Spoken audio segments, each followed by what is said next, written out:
Ang mga lumang CD at lalagyan nito, may mga pakinabang pa raw na itinatago. Yan po ang didiskubrihin ng ating recycling master na si Love Anyover. Mga ka-good news, meron naman kayong mga naipong sirang CD mula sa inyong mga pelikula o di kaya mga kanta. Nako, wag yung itatapon muna yung mga yan dahil pwede pa yung mapakinabangan.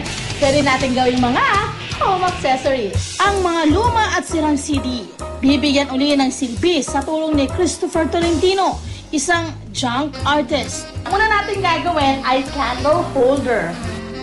Kailangan lang natin ng mga CD, spray paint, glue, glitters, beads, glue gun, at kandila. Ang una natin gagawin, Christopher, ay Didikit natin ang mga CD. didikit natin ng mga Gamit ang CD glue gun. gamit ang glue gun. Okay, itong gagawin namin ay 5 peraso ng CD. Pwede niyong gawin kahit ilan. Okay, kung anong trip nyo. Pagpatong-patungin lang ang mga CD ayon sa type ninyong taas ng candle holder. Ang gagawin naman natin ngayon ay I-sprayan siya ng silver para sa first coating. ayan, pero bago mo gawin niya pag-spray paint, kailangan natin ng dyaryo para malinis.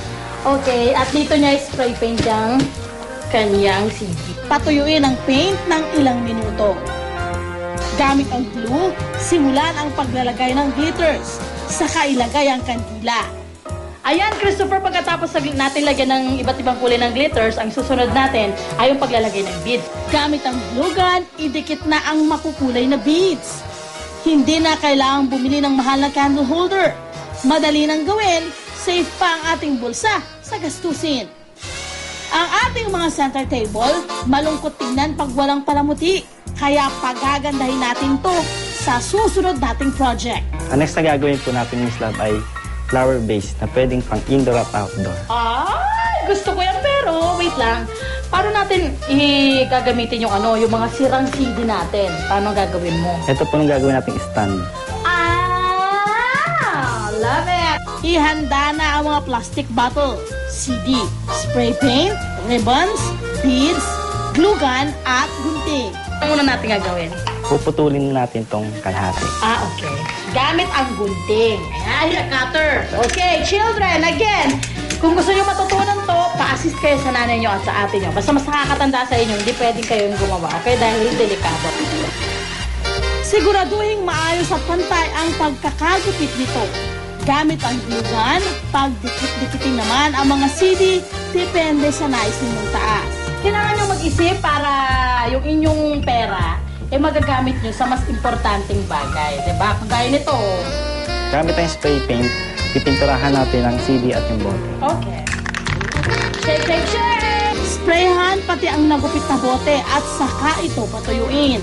Ngayon tuyo na siya, pwede natin pagdikitin ang base na CD at yung bote.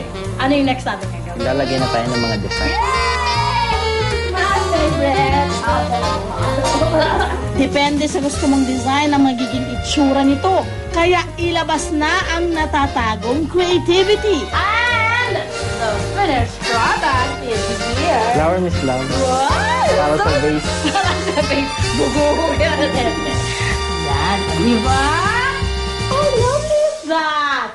So nice. Good memories are captured through photos. Kaya naman ang aming next project, ang paglalagyan nito, ang carousel picture frame.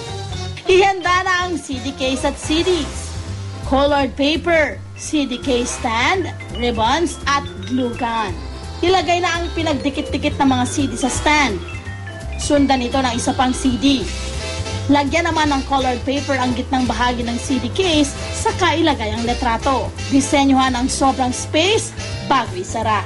Ulitin lang ang proseso hanggat makagawa ng 4 na set nito. Pagkatapos ay idikit na ito sa pinagpatong-patong ng mga CD gamit ang glue gun.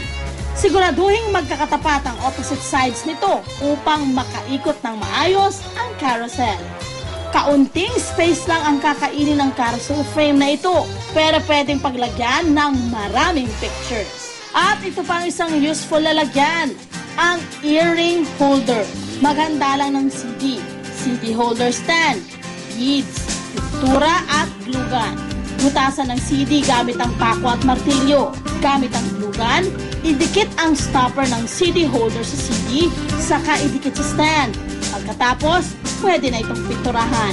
Pwede rin itong lagyan ng beads for more sparkle. Ganun lamang kasimple. Finished na ang ating organizer na pwedeng dekorasyon din. Biro nyo, hindi man natin mapakinabangan ang laman ng mga sirang CD, makagagawa naman tayo ng mga useful home accessory na madaling gawin at maganda sa paningin. Maaari yung mga bagay na sira na para sa ating wala ng silbi. Pero kapag ginamitan mo ng creativity, pwedeng pampo-beauty ng inyong home sweet home.